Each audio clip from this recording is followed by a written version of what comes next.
Hello friends, मैं स्वागत करता हूं अपने चैनल पर। आज की इस वीडियो में हम बात करेंगे, अगर आप जो है होम लोन लेने का सोच रहे हैं तो मैं एक पर्टिकुलर केस जो है वो आपके सामने शेयर करूंगा कि आप जो है अगर सपोज 20 लाख का अगर आप लोन लेना चाहते हैं एंड ड्यूरेशन जो है उसकी 20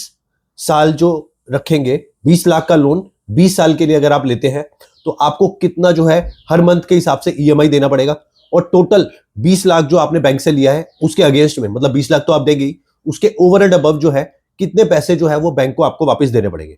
तो मैं आपको बताऊं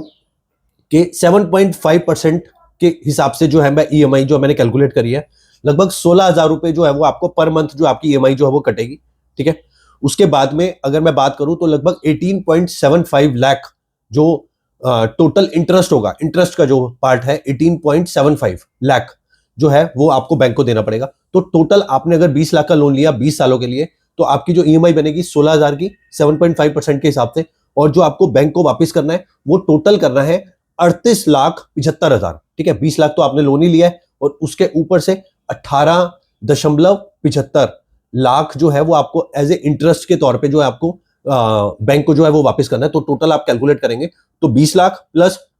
पौने 19 लाख, तो ये टोटल बनता है 38.75 लाख। ठीक है, तो ये जो टोटल अमाउंट है ये आपको बैंक को देना पड़ेगा। इसीलिए जो है आप सोच समझ के जो भी ले होम लोन वगैरह वो आप सोच समझ के और अपनी कैलकुलेशन जो है वो करके ले। ठीक है, अगर आप जितना भी ड्यूरेशन जो है वो बढ़ाएंगे तो उसी हिसाब से जो आपका इंटरेस्ट का पार्ट जो है वो बढ़ेगा, but at the same time अगर आप जो ड्यूरेशन है वो कम करेंगे तो ईएमआई जो पर मंथ जो वो आपको देनी होती है उसका अमाउंट भी बढ़ेगा। तो अगर आप 20 साल से अगर आप 15 साल पे आते हैं तो आपकी ईएमआई तो है वो जो वो बढ़ जाएगी और इंटरेस्ट का अमाउंट जो है वो कम हो जाएगा। तो ये बेसिकली जो है इनडायरेक्टली प्रोपोर्शनल है आपस में, ईएमआई और जो है टोटल जो आपको इंटरेस्ट उसको बैंक को जो है वो पे करना है। तो इसी हिसाब से अपनी पूरी कैलकुलेशन करिएगा कि आप इतनी सैलरी जो है वो कमा रहे हैं, उस हिसाब से जो है आपको कितनी ईएमआई जो है वो आप पर मंथ दे सकते हैं, उसी के हिसाब से जो है वो ड्यूरेशन जो है वो डिसाइड होती है। Thanks for watching this video, bye.